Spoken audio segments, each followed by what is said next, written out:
Lincoln is our special guest.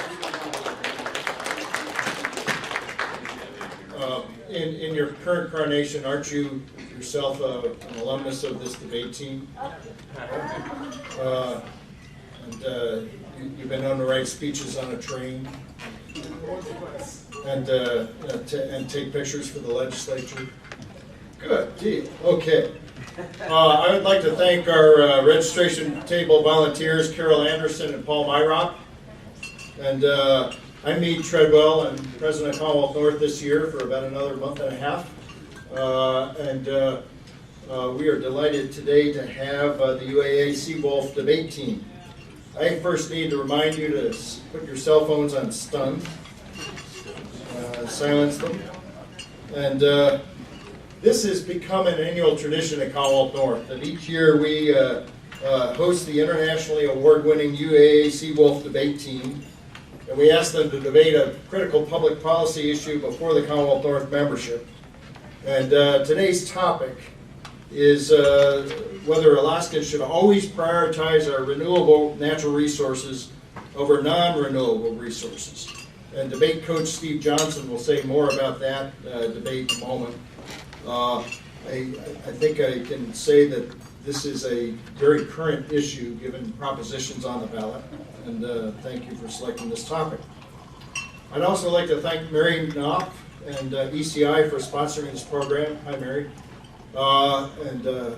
Who's here from ECI? Thank you.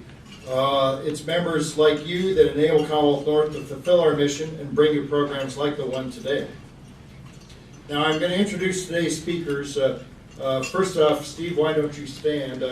Professor Steve Johnson is coach of the UAA Seawolf debate team.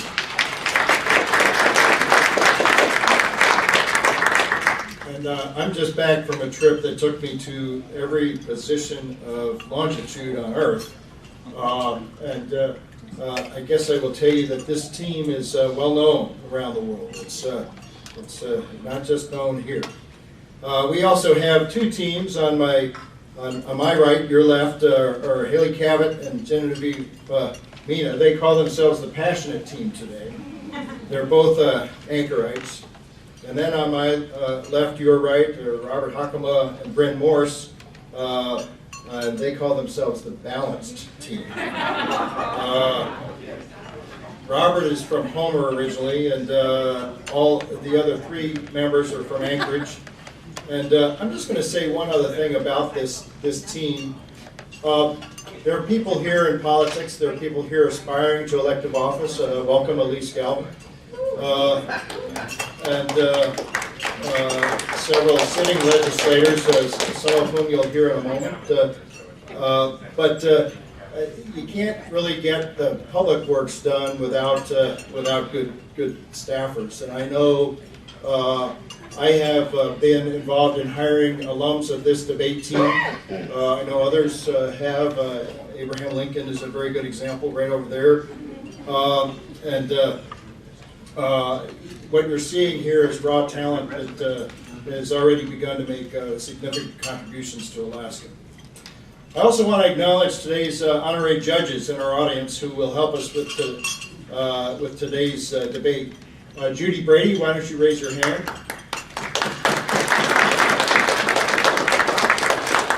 Judy is a former commissioner of the Alaska Department of Natural Resources. She has served as president and executive director of Commonwealth North. And Judy, maybe I'm the only one who remembers this, but there was a time you were a judge also on native land claims. Yeah. And then Karen Hunt, who is a retired Alaska Superior Court judge, Commonwealth North board member, and also a past president of Commonwealth North. Welcome, Judge Hunt. And both Karen and Judy have been inducted into the Alaska Women's Hall of Fame, and well deserved. I will be the third honorary judge for today's debate because, as you know, I have never lost a debate. After the debate, we will vote on which team gave the most skillful presentation. That's all of us. And I'm going to ask members of Commonwealth North to please stand. Ladies and gentlemen, I'd like to personally thank each of you for your membership and the tremendous work you've done to educate Alaskans, including our policy leaders on Alaska's public policy challenges. And for those of you who didn't stand, I'd like to invite the rest of you to join Commonwealth North.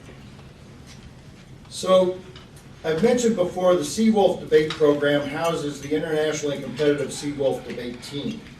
The team competes in the international intercollegiate format of debating used by the World Universities Debating Championships. Professor Steve Johnson has been the coach of the Seawolf debate team for more than 20 years and believes fervently in the power of academic debating to change people's lives. Seawolf debate success is built on a few simple principles. They genuinely value opportunities to engage in reasoned discourse, understand world events in the context in which they occur, and they work exceptionally hard. Now, before I hand the program over to Steve, I'd like to invite Senator Bill Wielechowski and Representative Ivy Sponholz to the podium to make a special announcement.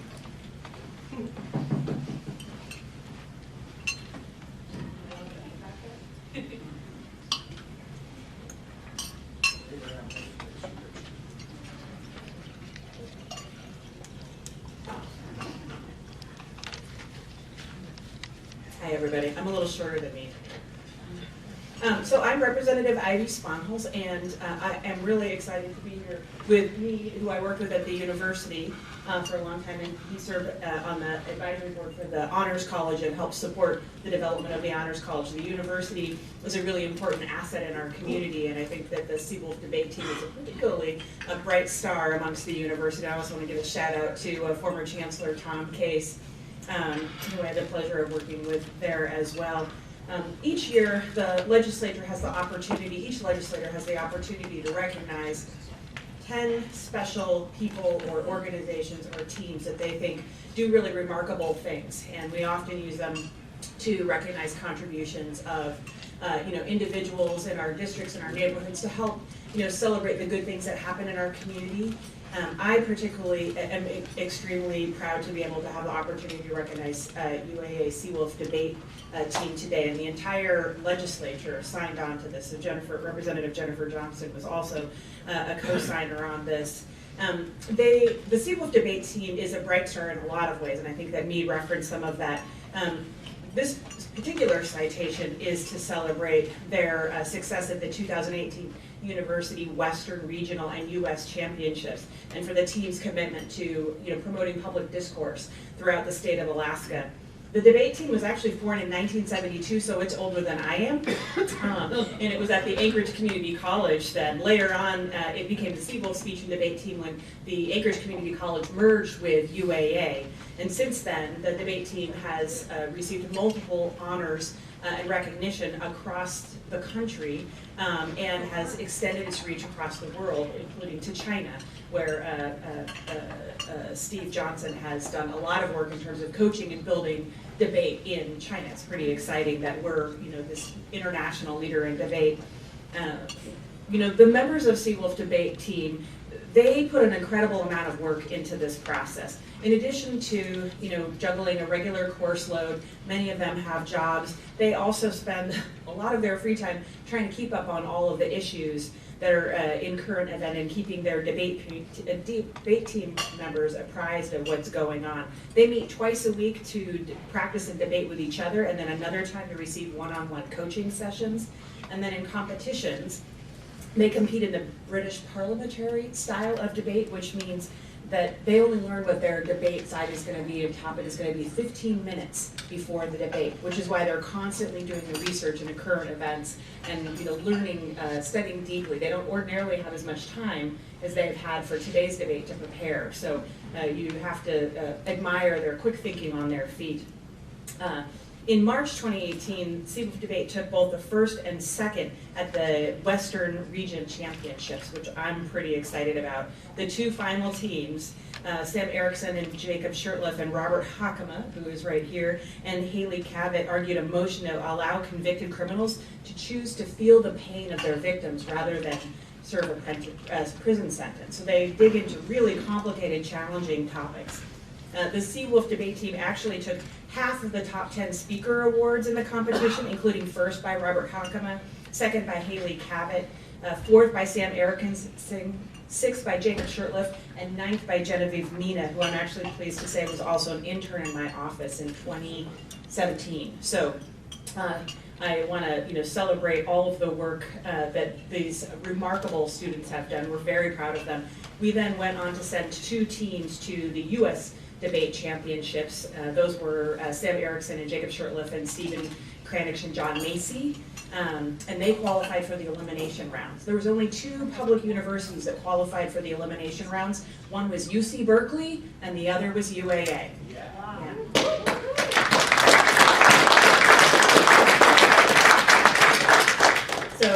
So the 30th legislature is thrilled to present this legislative citation to the Seawolf speech and debate team, and I want to invite Steve Johnson up, and I think Senator Wielechowski will say a few words as well. Thank you. I'll be very brief. In the debate world, I've heard the UAA debate team referred to as the Harvard of the West. I actually prefer to refer to Harvard as the UAA of the East. We're in a democracy. It's so important that we have an informed electorate, and thank you for being a part of that, helping to educate people about the critical issues of our day. So thank you and congratulations. And this is something. It's almost become a yearly tradition where we do these because Steve has done such a fantastic job every year cycling out new people who are champions. And congratulations. And I'm so proud of you.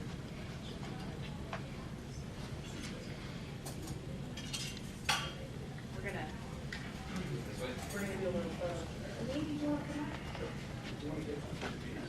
Yeah.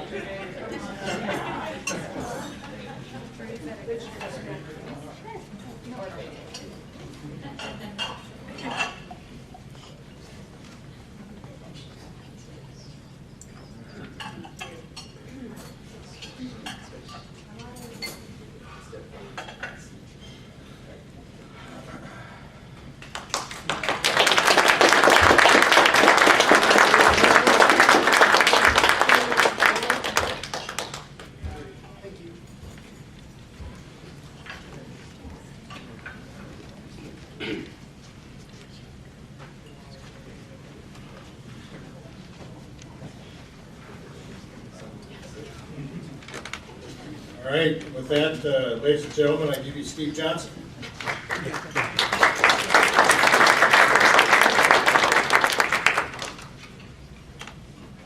Well, thank you to Commonwealth North and to Bill and Ivy for that wonderful recognition. Everybody says this, lots of people say this, I actually mean it. I got the best job in the world. Not only do I get the absolute privilege of getting to work with some of the best and brightest students in all of Alaska, but I get all sorts of accolades and I never really have to risk anything. The debaters are the ones that really put it on the line. They put in a great deal of hard work, they put in a great deal of dedication and effort into being as good as they are. They are deeply invested in the tradition of excellence that has become the Seawolf debate program and see themselves as not just one team at one tournament in one particular round, but as part of a long arc of success that has been a legacy to which they are excited to contribute. So it's really a privilege to get a chance to work with these students and to come to events like this. So thank you all very much for that recognition. I appreciate it. I do want to elaborate just a little bit, in addition to the competitive successes about which you heard in the presentation that was made just moments ago. I want to also emphasize that we are a debate program that houses a team. So many people know us for the debate team, which makes sense. We are extraordinarily competitive. Just recently we came back from the Rocky Mountain Championships, 70 teams, 140 debaters comprising 70 teams representing 24 universities held at the University of Denver over the course of the last weekend. And we took nearly every award that was given at that tournament. We took the top novice award, we took the top 3 speaker awards, we took the top team after the preliminary round awards. We had 2 teams in the final round of the open division, and but for one really questionable decision in the final round, we would have taken that championship too. So when I say I'm proud of this team and the accomplishments that they make, I'm absolutely very serious about that because they do a great deal of bring a great deal of credit to the University of Alaska Anchorage. But we also, thank you, Drew. But we also spend a lot of time as part of the debate program looking outward beyond just our competitive success. It's not just about what the students can gain for themselves or how many pieces of shiny plastic and metal they can bring home to put on their trophy shelves.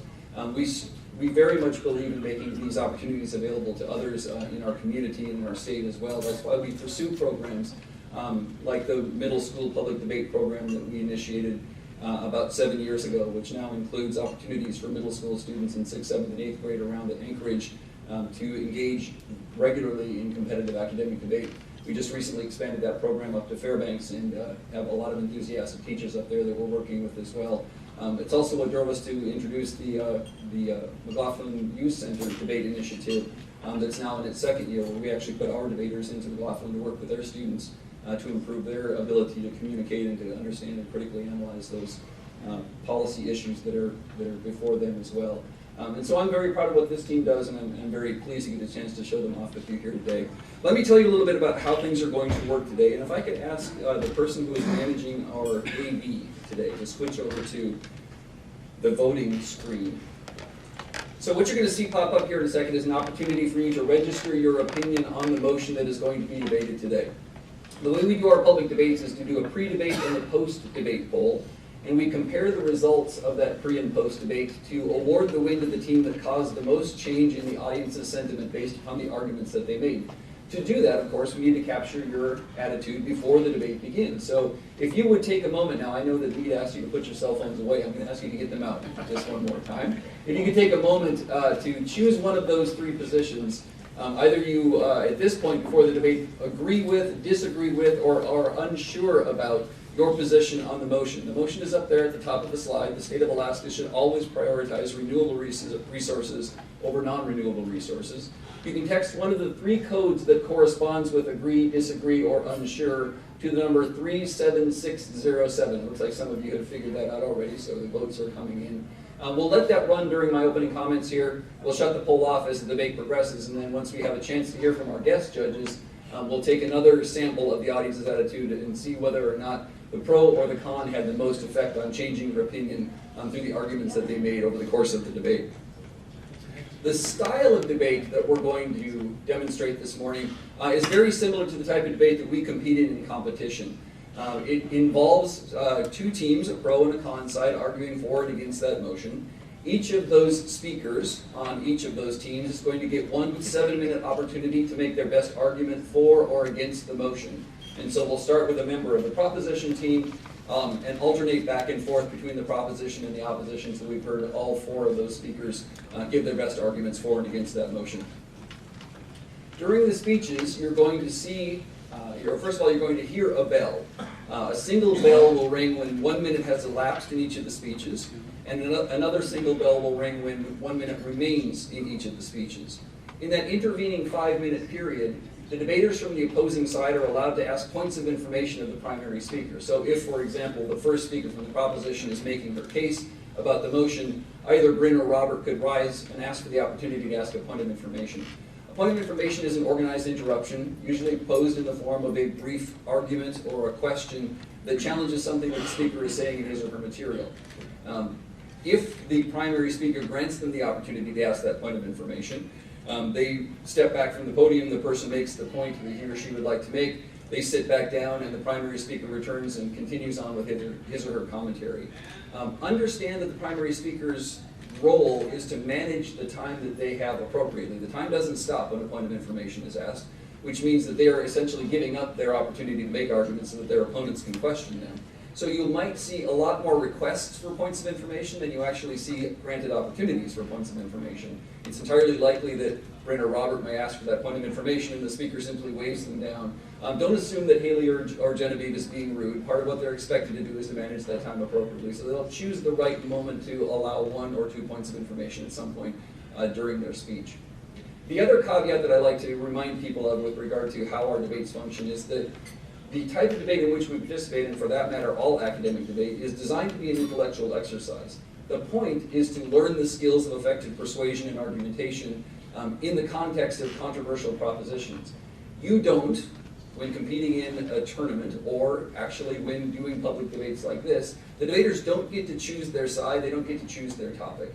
And so it's entirely possible that while they're making arguments that you may agree or disagree with, they may not be arguing from a place of their own personal convictions. Because it is that academic exercise, it's entirely possible they're arguing something that is entirely contrary to what they believe personally. Again, that's that academic exercise part of it, getting to explore the opposition's arguments to make the most vigorous case they can for or against the motion, regardless of what their personal positions are, is part of what we do in academic debating. I like to remind people of that so that after the event you don't buttonhole them at some point out in the hall and say, how could you possibly argue that position? Don't you realize how wrong they are? It's entirely likely that they agree with you, but they were doing their best job to make the case that they could for that motion.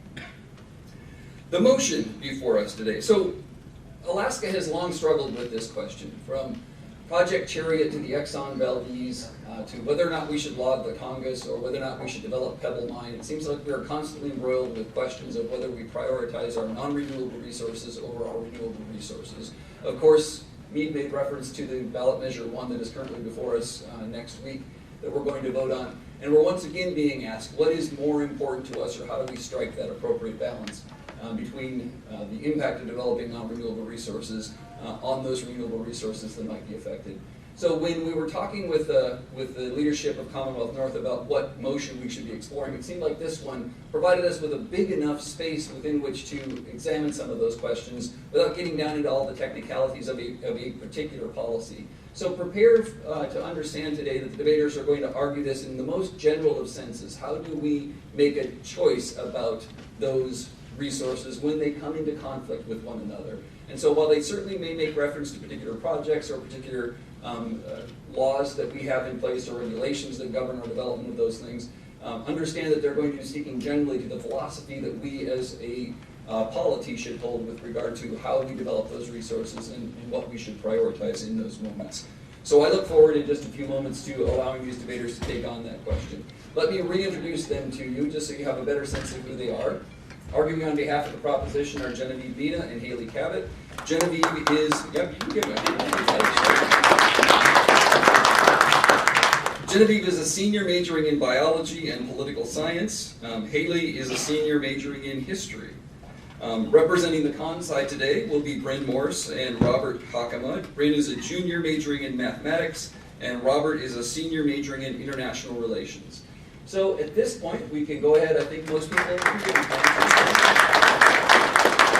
have had a chance to vote. We're going to go ahead and shut this first poll. We'll return to this once we have a chance to entertain the arguments from the debaters. And at this point, then, I would like to call the House to order and call upon the first speaker from the proposition to argue on behalf of the motion.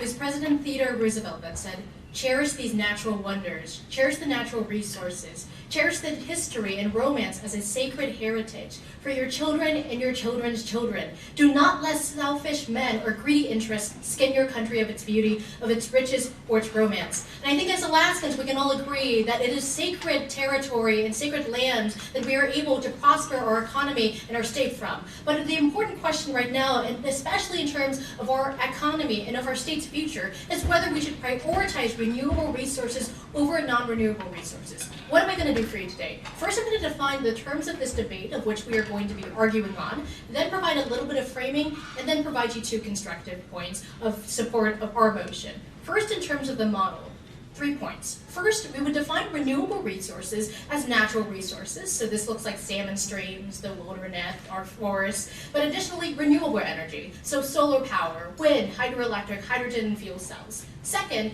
non-renewable resources would be defined as sources that do not replenish. So this looks like crude oil and natural gas, coal, and nuclear energy. And this, you might think of examples of projects such as Pebble Mine or Donlin or Anwar and offshore drilling. We're going to talk about that later in this debate. But third, prioritization. Understand that this is not a debate about mutual exclusivity, but when these two resources are in conflict, that the government should defer towards regulations and investing in resources that protects and upholds these renewable resources rather than these non-renewable resources. In terms of framing, this is about what's best for Alaska right now and Alaska's future. And we tell you that prioritizing these renewable resources are going to be better for the sustainability of our state. 2 points I'm going to be talking about. First, why uncertainty is the greatest risk to us. And second, why renewable resources are Alaska's future. First, why uncertainty is the greatest risk. Subpoint A, the presumption of protection. Well, we would tell you that principally we prioritize protection because, from a conservationist perspective, we value nature. But moreover, we think that the harms that are happening in our environment are oftentimes culpable towards ourselves. We think that there are anthropogenic reasons why we have a degradation that's happening in our environment right now, and in terms of the warming climate. But we think that even in a pragmatic sense, we as humans have the economic capability to preserve the environment. Subpoint B, let's talk about urgency. First of all, the climate is warming. We don't know if it's how much of our anthropogenic factors have been culpable for the warming climate, but we understand that the environment is changing and it's changing fast over the next couple of years. We think that additionally we're seeing a great rise in the extinction of species. That the extinction rate has increased 100-fold over the last couple of years. Subpoint C then, let's weigh uncertainty versus irreversibility. First, let's talk about uncertainty. We think that when you have uncertainty within your economic environment, the existence of that uncertainty is going to lead in a reduction of net benefits if there are going to be environmental costs for whatever economic project that you're trying to pursue. Why is that? Well, what we tell you is that when you're looking at economic projects like Pebble Mine or etc., that these corporations are going to always prioritize profit over the people. They're always going to care about what their outcomes are going to be in terms of the gains for their own corporation, rather than prioritizing the interests of Alaskans. Why is that going to be such a bad thing?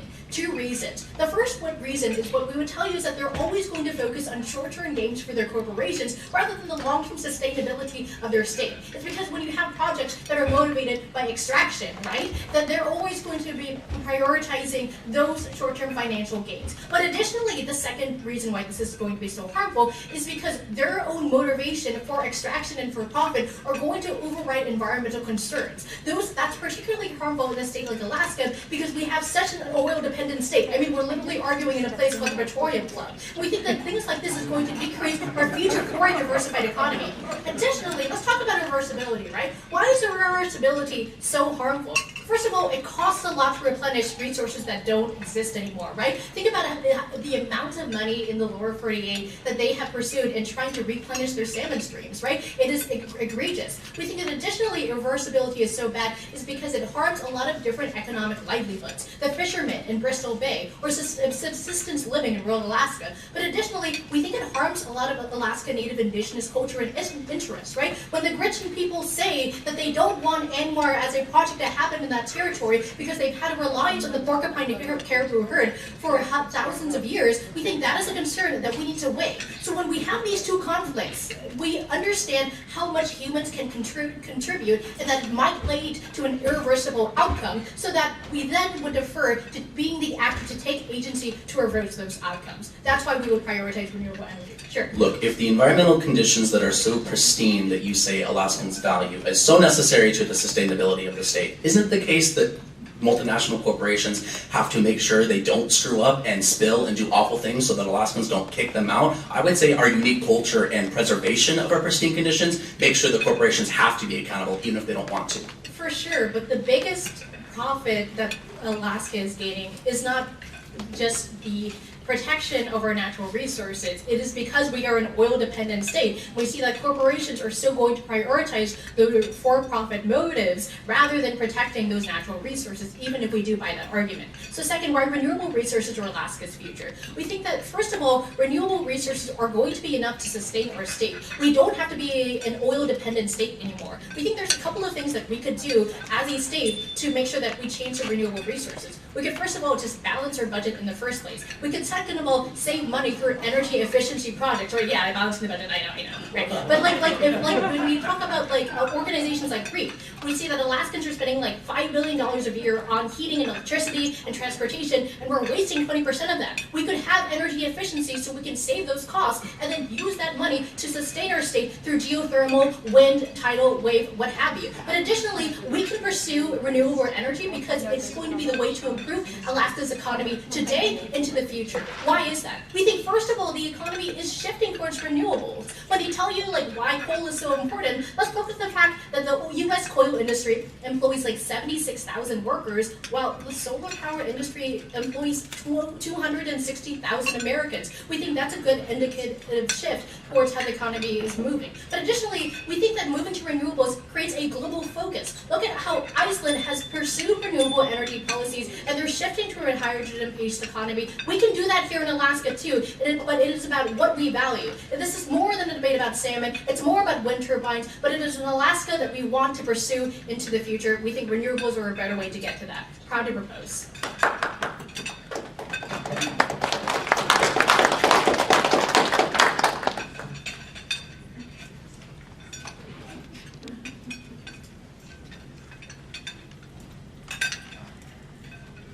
Alright, so when we're looking at this debate, we have to recognize that just because something might work somewhere else in the world doesn't mean that it works in Alaska, and that Alaska is kind of in a unique situation where our economy is highly dependent upon non-renewable resources, and we're not likely to be able to just easily switch to renewable resources. When we talk about prioritizing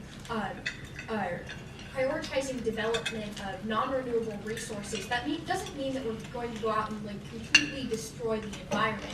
We're looking for a balance between managing environmental concerns and actually getting our natural resources. That is what funds our state budget and allows us to balance the budget in the first place.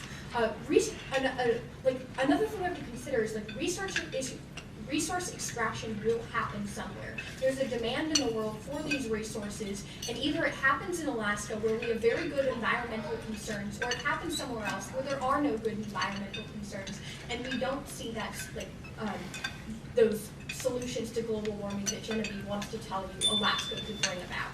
Okay, so I have two main points for you today, and then I'd like to talk about how you should consider, or how you should weigh this round. So first I want to talk about how Alaska can effectively balance concerns. Okay, structurally, Alaska has one of the most sound regulation systems. Sure, Exxon Valdez happened. Very few disasters like that, and we responded by tightening regulations, and since then we haven't seen a similar problem. There's a lot of incentives in Alaska for companies not to make those decisions that are going to lead to the disasters. Alaska loves fish, we love our surroundings, we love our Alaskan way of life, and Alaskans are very good at protesting when there's a problem with the company, which essentially creates an incentive for companies not to want, or create a situation where they have very little room to be irresponsible in the decisions they're making with regards to the environment. And so because of that, the risks of developing non-renewable resources are relatively going to be lower. And beyond that, when we don't really know what the risks are going to be like, it's going to be better if we actually just develop the resources, recognizing that there's little risk.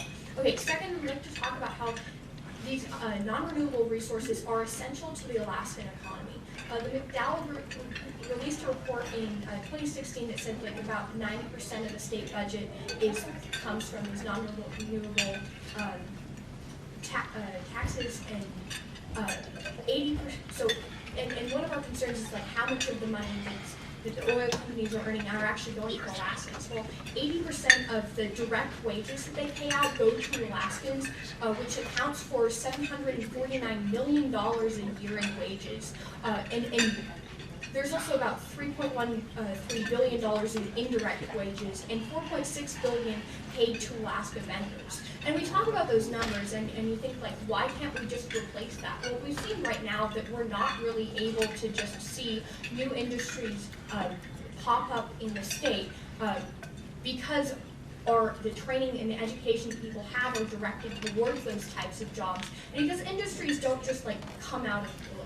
Yes, Genevieve? Okay, so you can see that there are a lot of benefits towards the wages and the amount of money that people are receiving from oil. But the fact is that we've created a government that is dependent on oil, is contingent upon the boom and bust cycles of that industry. Isn't that a lot more volatile? And don't we deserve a more sustainable means of economic prosperity? Look, that statement's kind of made with the assumption that if we get rid of oil, we'll have another alternative that's going to work out really well.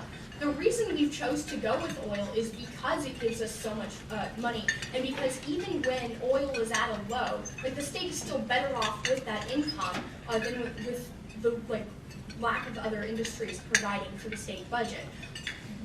We would like to live in this world where we can just put another industry in Alaska, but Alaska is kind of unique in the fact that it's not easily, or most places are not easily accessible to the rest of the world. So we're not in a place where we can easily just take up all the industries that are available in other places. And it's also just more expensive to operate businesses in Alaska, which is part of why we don't see a lot of other economic development being most profitable in our state. And so when we recognize that, when we recognize that the non-renewable resources are essential to the Alaskan economy, that's makes it more important that we prioritize that type of income. Okay, so when you're looking at this round, how do you weigh it? The real question is what is our tolerance for risk and what should it be? And this is kind of an inherently principled question that we're applying to a lot of practical applications. So they're telling you that, or we're not telling you that we're not going to have any kind of regulation. We like the regulation that we have now that allows us to develop ANWR and allows us to develop many of our natural resources, but still takes into account environmental concerns. Just because we recognize that taking that into account protects our environment, but it also reduces the amount of money we'd have to pay to correct any environmental issues. But what they're telling you is essentially even if we have, so suppose we enter into another recession where we have resources available that are worth billions of dollars, they tell you that they'd rather cut critical services that's provided by the state budget through the non-renewable resources, as opposed to developing the resources with a low possibility of there actually being risk. So we think that risk is okay, and it's just going to be inherent in developing non-renewable resources, but that doesn't make it something that we should shy away from or choose not to develop all these resources. We would prefer that we have a balance between allowing regulation and allowing natural resources to be developed. Thank you.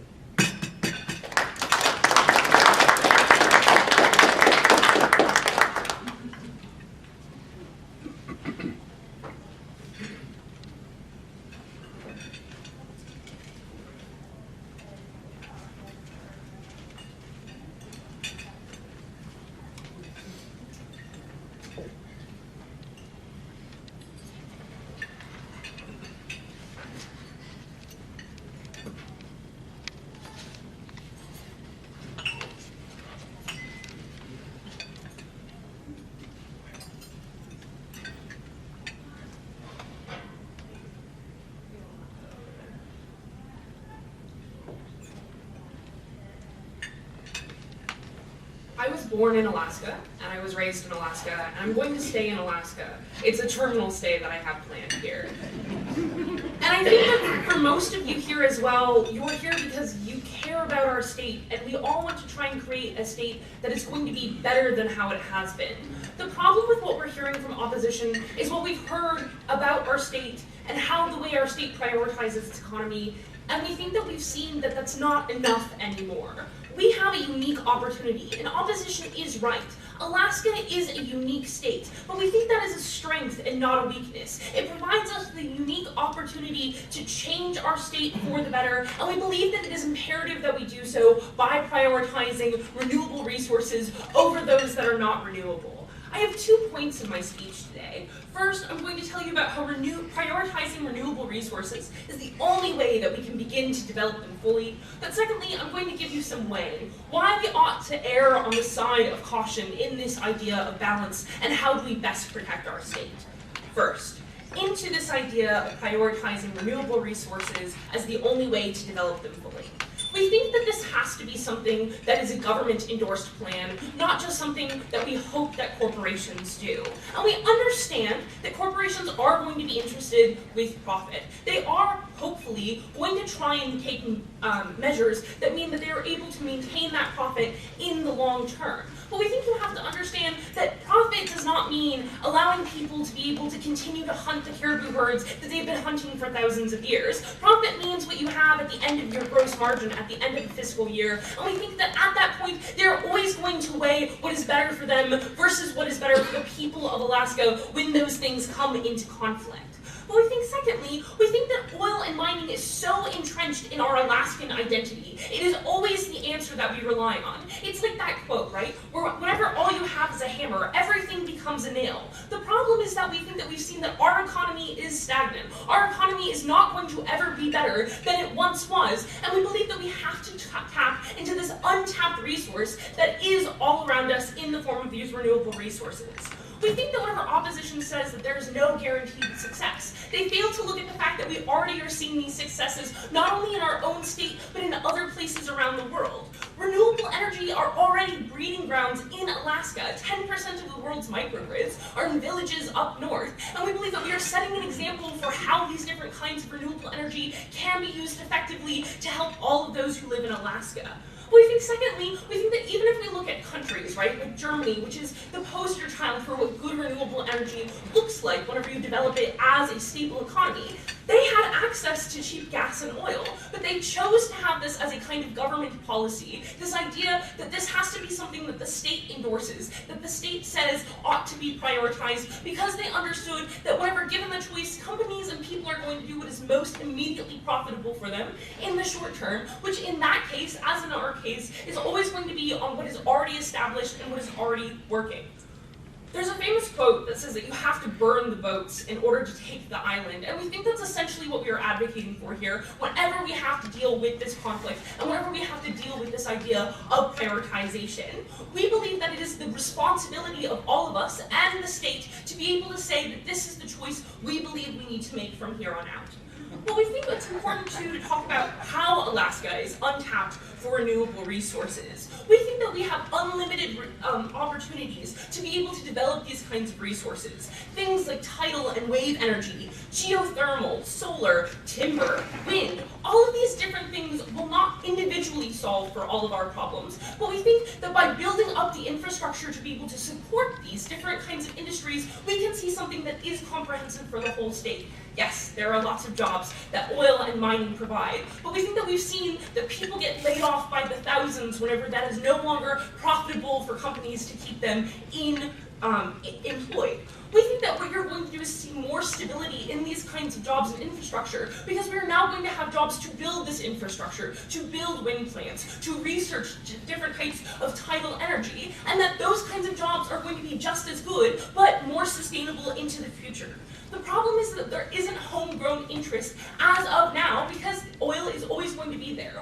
Oil and mining are always going to be prioritized in the status quo, which is what they're advocating for. Whenever we look at things like the Fire Island wind plant, they want to grow, they want to double the size of what they have there, but no one is interested in buying that power because it will always be cheaper for them to rely on oil and other kinds of unrenewable resources. And that's why we believe that this has to be something that the government says we need to prioritize. Robert. Let's take them at their best. Assuming your green revolution happens and we magically get the billions of dollars for infrastructure improvement that you on your side of the house, match that with the billions and billions and billions of dollars that come from investment, jobs, and growth from oil activity and other non-renewable resources. Are you ever going to get there? Are you ever going to meet 80% of the budget that is funded by non-renewable resources? I think it's important to say that we're not saying, like, strip down the North Slope or get rid of it. But what we're saying is that whenever we have this different idea, like whenever the legislature is looking at what kind of project to invest in, we would rather have them invest in this kind of research and infrastructure. But to answer Robert's question a little bit more pointedly, We think it's important to understand that the jobs and the benefits that we have seen from the oil economy, we've already seen what that maximum benefit looks like. And it was great. It built our city and it built our state. But we don't think that there's ever that guarantee that we are going to see that kind of growth again, because oil prices are just not going to be at that price again. And it is important for us to understand that we have to start moving forward and not just looking towards our past. This gets into my second point about why we ought to err on the side of caution, and why we ought to weigh this on how we need to tip the balance towards one of caution. We don't think this is a debate about the economy versus the environment, but understanding with which balance they can best cooperate together and have the best chance at state success and sustainability. When my partner tells you about how uncertainty is the greatest risk, we tell you that it is certain that environmental degradation is irreversible, and it will cost so much money to try and fix things once they have been degraded. We think it is certain that we know that we already have reached what the max benefits for having oil and mining as the significant part of our economy look like, and we don't think it's ever guaranteed that we can have that same kind of benefit again, because we don't think the world economy is there. We think it is certain that now is the time for Alaska to choose this different opportunity and to prioritize this different type of opportunity. We are in a state of transition, quite literally. We are transitioning our economy. We are transitioning in the way that we watch as parts of our state fall into the ocean because of climate change. We think that we have a certain duty to be able to take this opportunity and actually have the ability to change our state, not necessarily for our own benefit, but for the benefit of all of those who come after us. Proud to propose.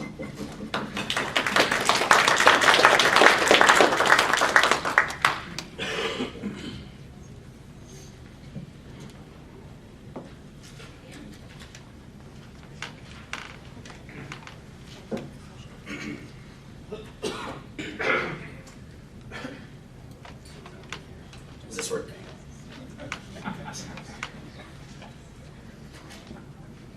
Haley and Genevieve share a noble common denominator with Bryn and us in this debate. All of us want to protect Alaska and ensure its economic longevity. They don't have a monopoly on that goal. But Haley is just flat out wrong when she says that we have reached our ceiling for economic productivity and growth with regards to non-renewable resources. The opening of the Arctic as a result of the climate change that they talk about produces the ability for us to access quite literally the world's largest deposits of non-renewable resources that we have ever seen since, basically since we've been trying to drill up in this area. The drilling of places like Anwar, the opening out exploration of places like the Pebble Mine and other mines and dams that allow for billions of dollars of economic activity that we previously had not had access to, gets to the places that Haley and Genevieve want, which is a world where we're allowed to ensure that we can both fund our state budget and make sure that there's enough investment so that there's business, so that the doors of businesses all over Alaska can keep their doors open. The question in this debate is not whether or not you want to get there. It is whether or not you want to limit that development to the absolutism of the proposition side of the house, or allow for tools that allow for flexibility on our side of the house that say that if we can both protect the environment and drill for oil, we should do both. I'm going to have two conversations with you today. The first conversation I'm going to have is about the degree to which we should tolerate economic environmental damage for the sake of development. And the second conversation I'm going to have is about the consequences, weighing the raw economic benefits and talking about the unique importance about non-renewable resources, saying that just because we're in a transition point doesn't mean that we shouldn't also drill for things that make us lots of money. So, the first conversation on the degree of tolerance. Bryn gave you a lot of reasons as to why we have the tools to balance our interests. Genevieve says that things cannot be mutually exclusive, but she's wrong.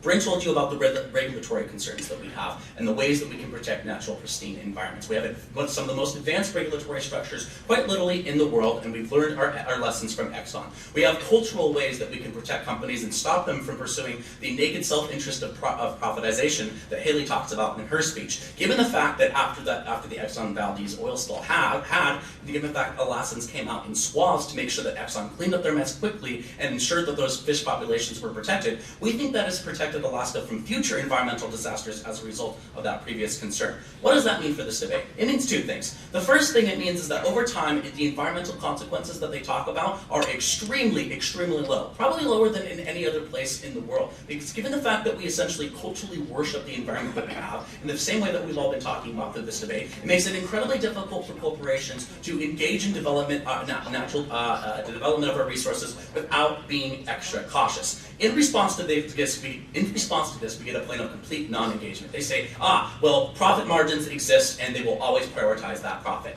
Here's the difference between our sides in this debate. We say that if companies like Exxon and BP go into Alaska and they develop irresponsibly without any concern for the pristine wildlife conditions, and Alaska dislikes those companies as a result, that means that they're never allowed to come back, which means that they can't continue to profit off of the non-renewable resources that we have in Alaska, which is bad for their profit margins. They have quite literally a built-in incentive to make sure that they do everything as safely as humanly possible, so they don't piss off all the Alaskans and then force them to come out. That is a profit-based incentive that they have to make sure that they keep our environment safe. We think we're winning on that point.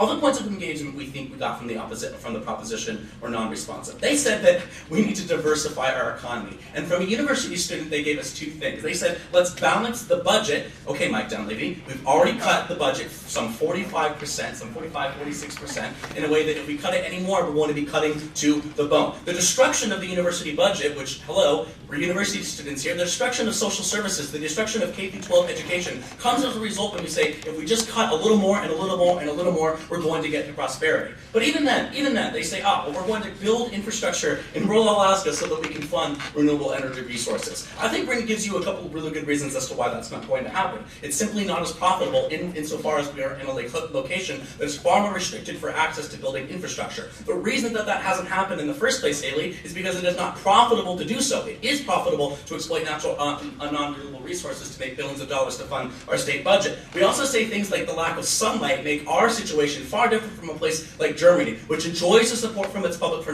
renewable resources because they have the technology and the infrastructure to do so.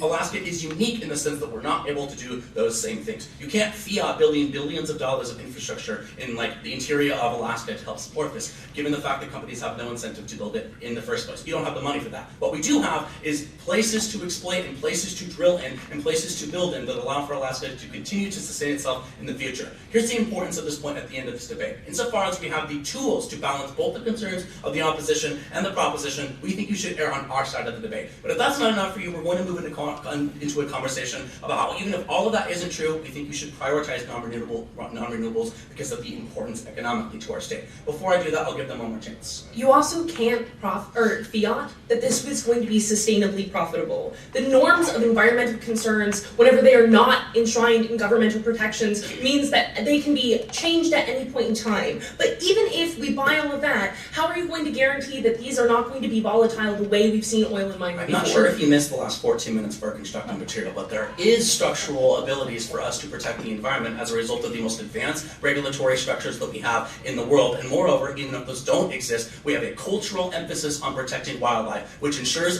an incentive for companies to stop exploiting our resources in a way that destroys the environment. You're losing on that point.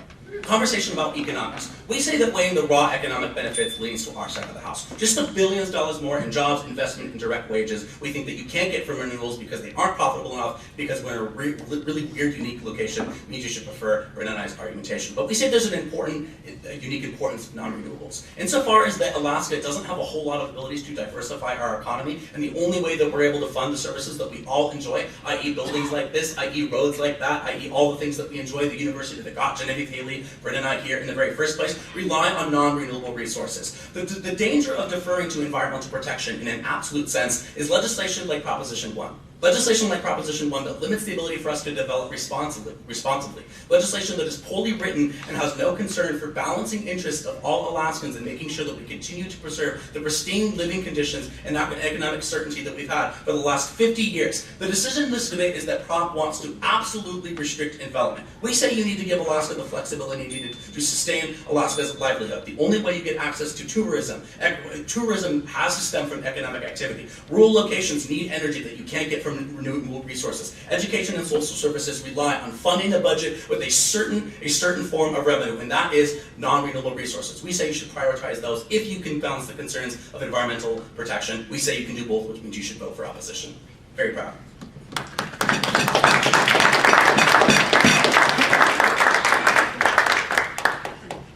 So the first thing I'd like to do is ask that we switch back over to our post-debate poll. And Haley, could you hand me my computer?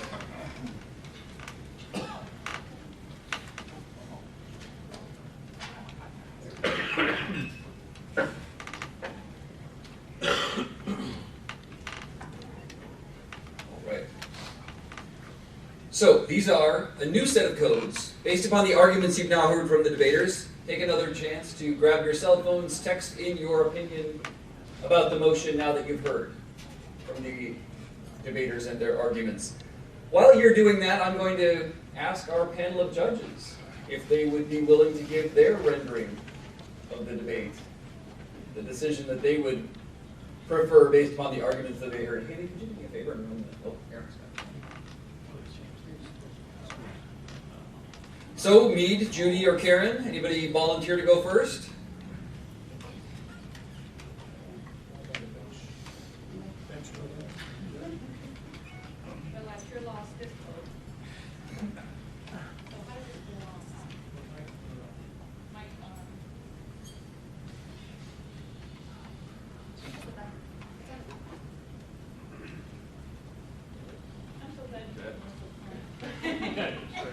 They're building suspense.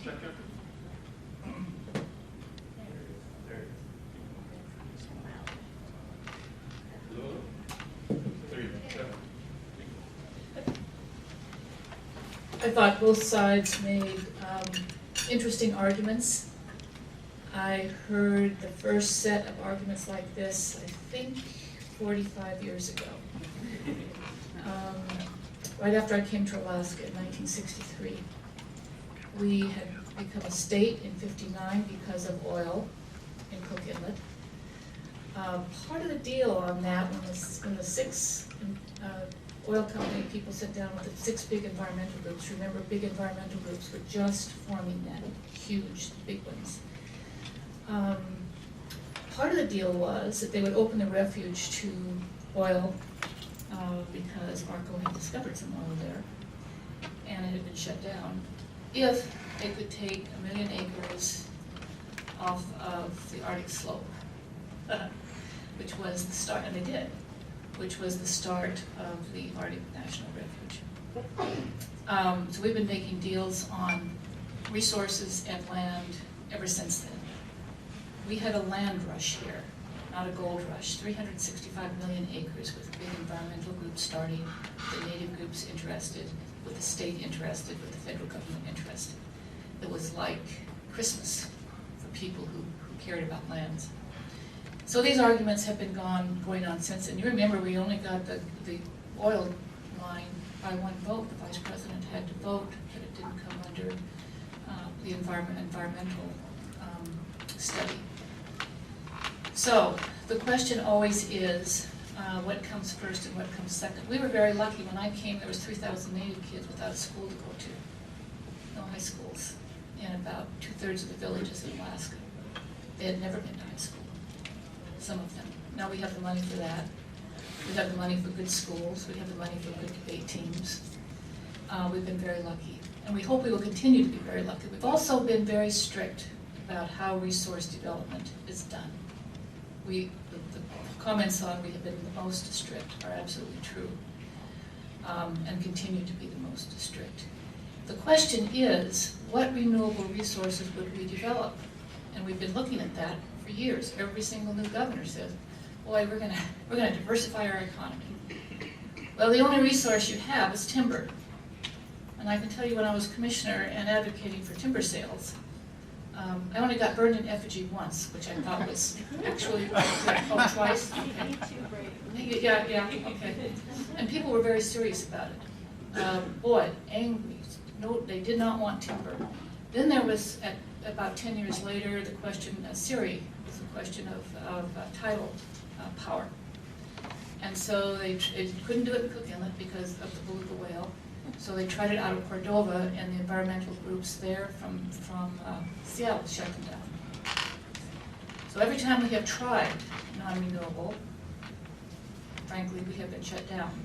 If you tried to cut a tree in South Central, or even in Southeast right now, you better be small, and you better know some people, and even then, you better do it at night in the winter. Which is too bad, because it's a renewable resource, and many of the Scandinavian countries cut trees all the time and do have beautiful forests still. So the other non-renewable resource is fisheries, of course. And fisheries, when I was here, was mostly Alaskan processors, all that. That changed very rapidly in the next 10 years. Now it's mostly outside. It's still important. I'm not saying it's not important. It's not a terrific moneymaker for us. You could not keep the University of Alaska Anchorage running on the income that we get from fisheries.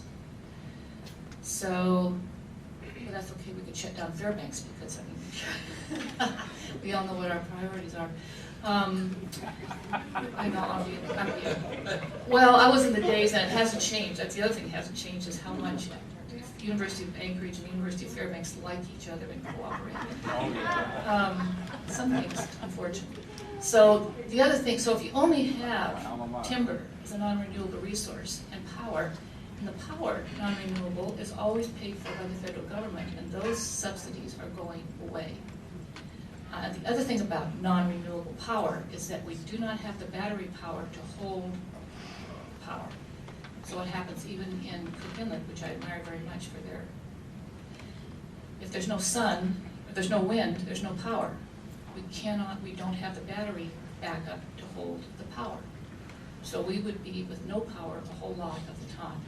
And it's expensive, and the only reason they're able to do it is because they get subsidies from the federal government, which is unfortunate, and that will change. I know that will change one of these days, where they figure out how to hold that power. So I guess I'm coming down to we should always be looking at non-renewable resources, and I think we have through the years. But we can't prioritize because there's absolutely nothing to prioritize in terms of making a living for all the people who live here in the schools and all the things that we have to pay for. But we should continue to try. We absolutely need to continue to take a look and try. Thank you very much. So that's one vote so far from our panel of guest judges for the opposition to the motion. Looks like Meade is going to get the second crack at announcing his decision. We're going to leave the Superior Court judge to make her bench ruling. In the end, I want to compliment both teams, the passionate team, the balanced team. What I was looking for here is, by the way the proposition was written, either side could co-opt the other's argument. The best argument for the pro side is the risk issue, which came up very early in the discussion. Uncertainty being the greatest risk. In the case of uncertainty, you've got a rule in favor of uncertainty. And the other side was arguing that regulation handles that. You've got that. I frankly, I'll slightly disagree with Judy in terms of renewable resources. I think we're doing a lot with renewable resources, but I don't think we ever got an answer to Robert's question, which is how can they replace the income that you're talking about. So I give them that point for that. In the end, because of the point that they made, which was to really try to co-opt your side, that we can have our cake and eat it too, I give them the debate. Not because frankly, I think the question of prioritizing one or the other is like me choosing among my children, the artist or the business person. I mean, I want them both. I love them both. We have to have both. The question is who could co-opt the other side's argument. I will say to Brendan Roberts' side, I think you could have addressed the risk issue better. And I'll say to Haley and Genevieve's side, I think you should have stressed that more. I would have left Mr. Dunleavy out of it. I would have left some of the area ferry business on renewables out of it. I think the point is how do you make sure that we don't risk losing any of these good things that we have to assist in and have an economy. And I have to say that by a hair, Robert and Brendan's team won the debate for me on that. All right. So 2-0 so far for the opposition. The only suspense that remains is whether it'll be unanimous or a divided verdict. Okay, thank you very much. That was a great debate. I appreciated that very much. And as I sort of would summarize it, the pro side basically argued Alaska loves the environment. And because Alaskans love the environment, we should always prioritize public interest, the common good, over private interest.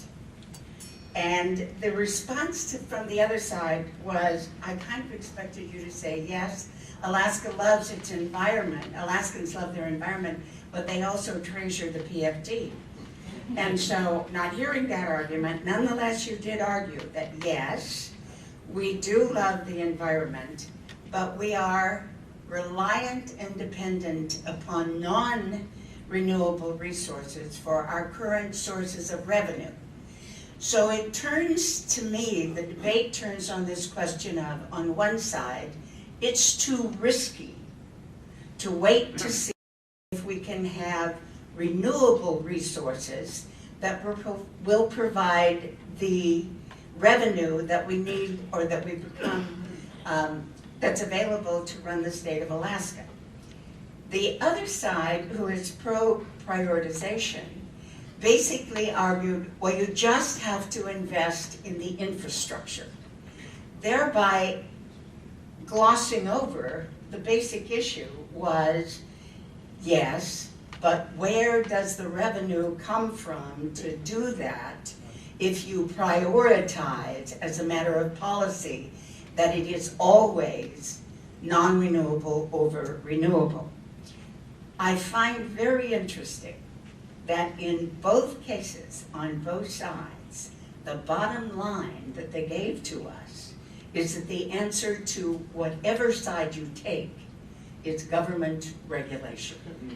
And they both rested on that floor or that foundation or that premise to bring about either of their results. So I think you both did an excellent side, but it's a unanimous verdict. All right. So 3-0 for the opposition from our panel of guest judges. Can we give them a round of applause? So this was our pre-debate poll. We had 43% of folks voting in favor of the opposition, 27% disagreed with the opposition, 30% reserved the judgment until they had a chance to hear the arguments from the teams. We'll take a look now at our post-debate results. All right. So agreed went to 47, that's a gain of 3. The opposed went from 27 to 47, which is a 20-point gain. So that, to me, looks like a decided unanimous win from both the guest judges as well as our entire audience here for the opposition. Congratulations, Robert and Brittany. Once again, thank you so much to Commonwealth North for having us here, and I will turn the podium back over to